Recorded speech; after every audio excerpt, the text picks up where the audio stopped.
Shalom, today is April 8th. It is 185 days since the war broke out. Israel marked yesterday half a year since October 7th.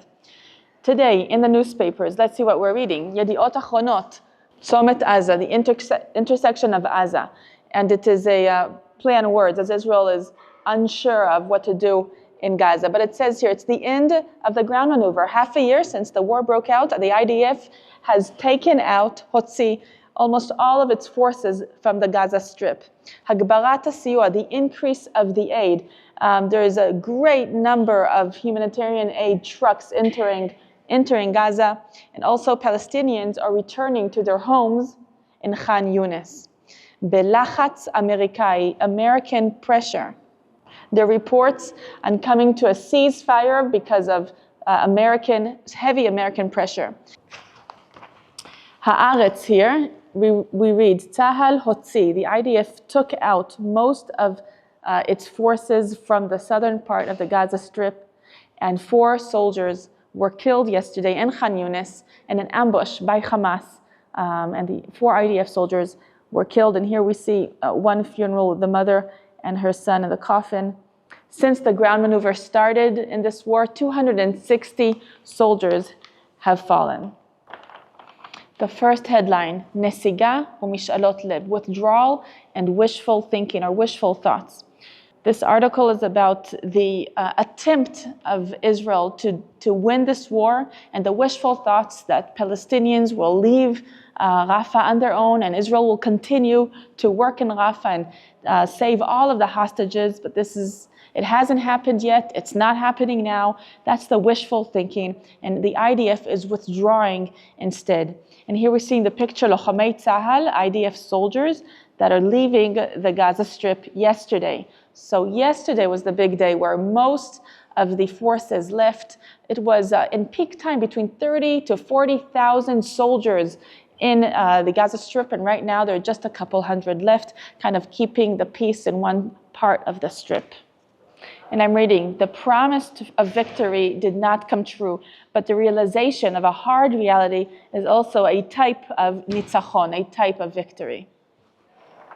Next, the IDF won in battle. The government is losing in the war, and Israel is isolated.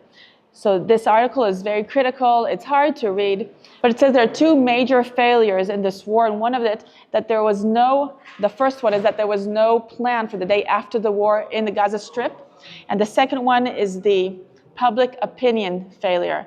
And most of the countries around the world are against Netanyahu. They think the Israelis, they're manageable, but Netanyahu needs to be out, and the public opinion against the IDF, against the government, is just, we lost in battle in that sense.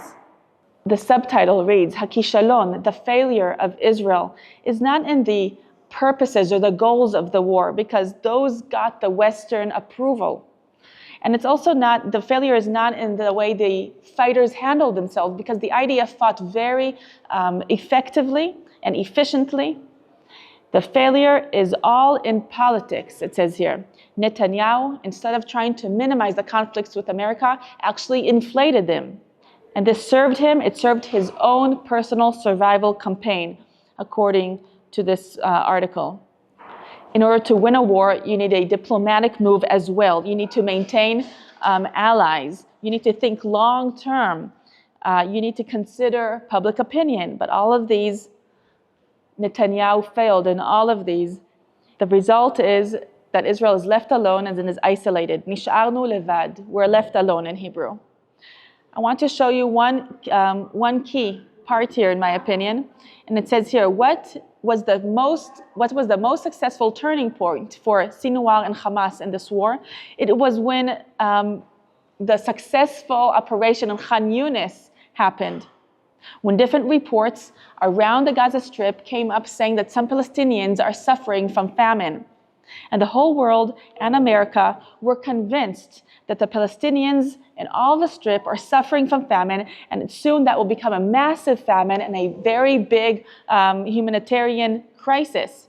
So Hamas, with his international network of supporters, the liars, the anti-Semitic professional liars, They understood that this is an opportunity, and as long as the Palestinian population in the Gaza Strip will suffer more and will starve more, this will increase the chances that the IDF will withdraw. The world lost its trust in Israel, and they started bringing their own food to the Gaza Strip, and that's not a coincidence that Hamas started to cool off with his plan of releasing the hostages and any, just playing an active part in the negotiation plan for the release of the hostages. So this article is really saying how Israel is lost in the war, especially because of the government, and it also showed the turning point of where Hamas started to win. And here we see a soldier in a tank waving goodbye as he's leaving the Gaza Strip yesterday. Hagiborim shelo yashuvu, the heroes that will not return. And these are 4 soldiers that died yesterday in an ambush that happened in Khan Yunis by Hamas. There's Amitai Evan Shoshan. He's 20 years old from Azriel, and they're saying at him that he was a fighter in his nature, as a natural fighter. He always went forward. Eli Tzair, 20 years old. They said Eli loved the people of Israel, ahavat nefesh, like a soul love, with all of his heart. Here's Ido Baruch, 21 years old. He says Ido was a natural leader. Everybody said he was just a totach, means he was great. Rif Harush, 20 years old. And I'm quoting, Ibadnu yeled im lev kol kach gadol. We lost a kid with such a great heart. May their memory be blessed. Israel b'milchama, the concern of a hard reaction from Tehran in Iran. Konenut misaviv la'olam, readiness all over the world.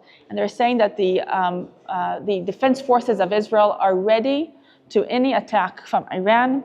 And the chief of staff of the IDF, Herzi Halevi, says the IDF knows how to handle Iran in defense and in offense. The Iranians are threatening, even your embassies are not safe anymore.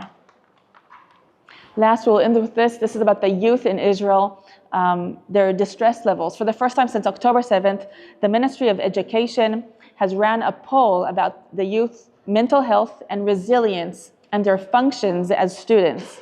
And the results are concerning. Every second teenager is experiencing somehow distress every day. Yoav Kish, the Minister of Education, is saying that Israel has to give more funds and plans in order to strengthen the youth's mental health and resilience. Let's look at some numbers. 83% of the teenagers are saying they want to escape, to do something normal for teenagers. 76% are admitting that they grew up a lot in the last couple months.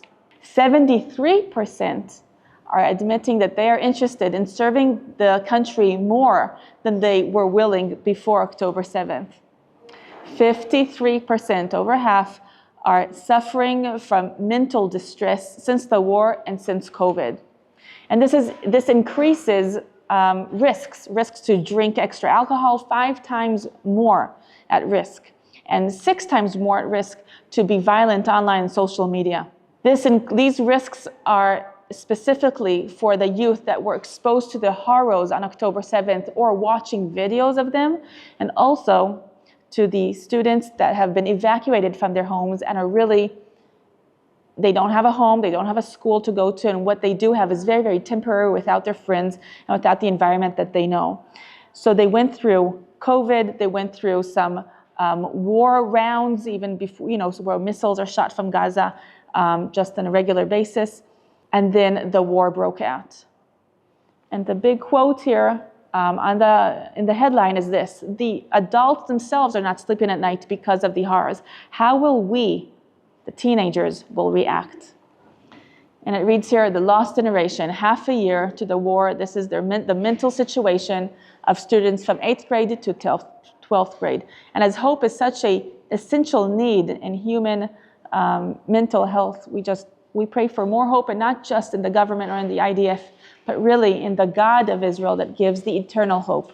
And I'm reading, the teenagers are in the front line, they're saying, and they get hit as well as the adults.